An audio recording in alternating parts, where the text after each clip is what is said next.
বিলাল, তুমি কি চাও আমার কাছে? আজকে যা চাবে আমি রসুল তোমার তাই দিয়ে দিব।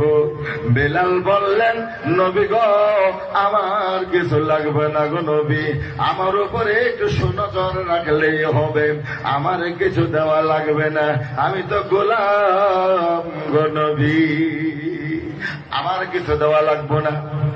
এবার রসুল বললেন, বিলাল রে, না চাইলেও দিব। জুড়ে বলুন সুবহানাল্লাহ। তুমি চাও আমার কাছে কি?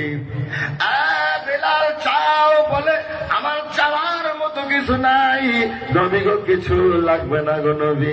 আমার আপনার নবী ডাক দিয়ে বললেন, আলী রে, বিলাল, ও বিলাল, আমি তোমারে একটা জিনিস দিয়ে গেলাম, আমি রাসূলুল্লাহ ঘোষণা দিয়ে গেলাম রে বিলাল, আমার উম্মতের মধ্যে, তার মানে কিয়ামতের কঠিন ময়দানে সবার আগে তুমি জান্নাতে যাবে। জোরে বলুন সুবহানাল্লাহ। ওহো মাহবুব মাওলানা, কি নাম লহিয়া ডাকব তোমারে।